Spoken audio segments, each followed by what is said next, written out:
Red-Yellow Sabo. This is one of the craziest yellow decks in existence. Compared to fellow yellow decks out there, we have Black-Yellow Moria. He can abuse Thriller Bark, but so can Sabo, and Sabo probably does it even better. We have Purple-Yellow Rosinante. He's able to search one of the craziest yellow cards, 5-cost Borsalino, and well, so can Sabo with the help of 1-cost Garb. We have Yellow Sky Island Luffy. He can heal 3 times a turn with the help of 1-cost Golden Pistol event alongside 4-cost Zoro and 5-cost Borsalino. Well, Sabo can do it as well. He can also heal 3 times a turn with the help of the leader ability. And Blue-Yellow Hancock, right now she's all about stacking that Moria trigger, and well, Sabo can do that as well. So on top of all of this, Sabo has great matchup spread in OP16 as well, and right now, more than ever, it's the best time to be playing this leader. So here are a couple of the deck lists I've played, with slight differences, but the core of the deck largely remains the same. It always felt like a weak version of what Black-Yellow Luffy was able to do back then. And even with the Revolutionary Army synergy, the deck always felt like a scuffed version of the same Red-Yellow Bello Betty. I've been playing Red-Yellow Sabo for a long time now, and it had varying success, but it was never quite the top contender of any format. So wait, what makes Sabo so good now? So this deck completely bodies Purple Enel, and competitively I've never dropped one match against Enel, and probably beating who is even considered the top Purple Enel player in Singapore. Well, sure, I keep talking about how good the deck is, but it's not so invincible and has some pretty bad matchups such as Sengoku, Red Blue Ace, Black Yamato, and probably even Black Emu. But luckily, whoever's the top decks of OP16 right now, Sabo stands a really good chance. So what exactly does Sabo want to do? So Sabo likes to play on the even curve. On the 2 dawn turn, he likes to play Searchers, and then on 4 dawn, we like to play any of our 4-cost characters. On 6, we have some flexibility to use our leader ability.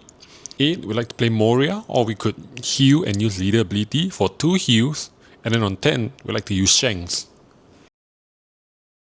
On the odd curve, for 1 dawn, we like to play our Searcher. On 3, we could be playing Victoria Sindri. On 5, we like to use our 4-cost characters.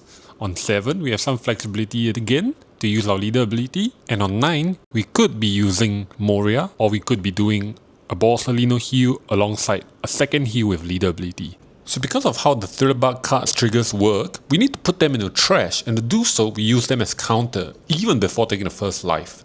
Even if we didn't have them, such as using Baby 5 for counter, it sets up a potential first life Moria trigger. It could also revive whatever we discarded for Zoro's ability cost. Because of our leader's ability to be able to heal every turn, we are able to outvalue and outlast most decks out there. So looking at the board state, they are able to churn out 1, 2, 3, 4 attacks, and we can probably be able to defend Kuzan's first attack with the leader. And we probably have to take all 3 of them because they're a little bit too large. And we have 2 blockers, 2 life, and because right now we're on 10 dawn. So an example, let's say we want to play Moria, we're going to be able to stop a lot of things with just this 1 card. So we use the leader, we swing for 6, and then we can use Kikunojo, we swing for 7, and then this makes 2 attacks against them. They have to ditch cards to defend against these 2. Well, this costs us almost nothing to heal Kikunojo into life.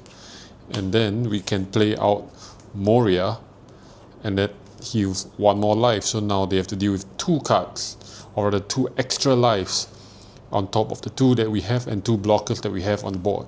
And now there's a character that we swung with, the Kikunojo, isn't even available for them to swing. And now they have to deal with whatever that Kumasi is going to play out, potentially. And then, even if they hit the Kikunojo out, it's still active. Purple Enel is a very powerful leader, and they push ahead really early on with 1 or more of their 6-cost Enels, and then they proceed to control the board and leave the opponent helpless. Sure, they can control our board, but it gets increasingly difficult for them to control both the board and the triggers that will be played out.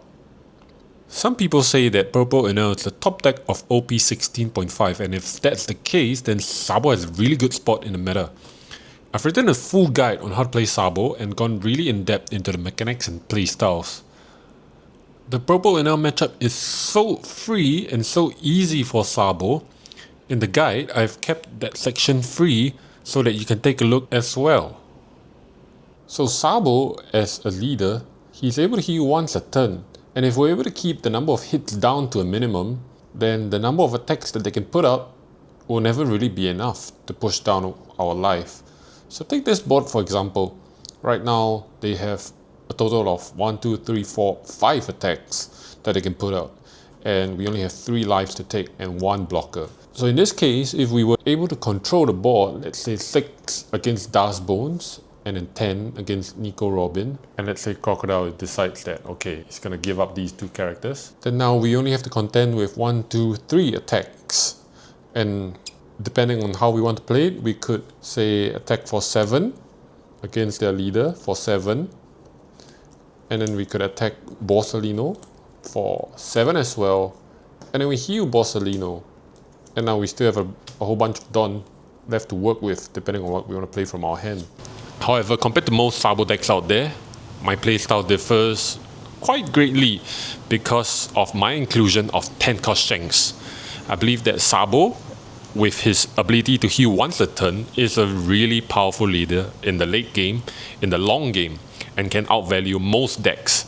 And if you look at it in terms of reducing the number of attackers, now we put down Shanks, we KO the Nightmare Luffy, and now Crocodile is left with 2 attacks while we're able to heal once a turn. If we are able to counter out what Crocodile, the leader, is going to attack for, and then we just take this hit to the life every time it happens, then the opponent's not going to make any progress against our leader. This merely scratches the surface of what Sabo is capable of, and there is so much more he can do into each matchup. I've written a guide for each of these top matchups, and I hope that I've piqued your interest in this unique and forgotten leader. Thank you for watching, and I hope that more players start to pick up these fun decks. I have a lot of ideas in mind that I wish to share.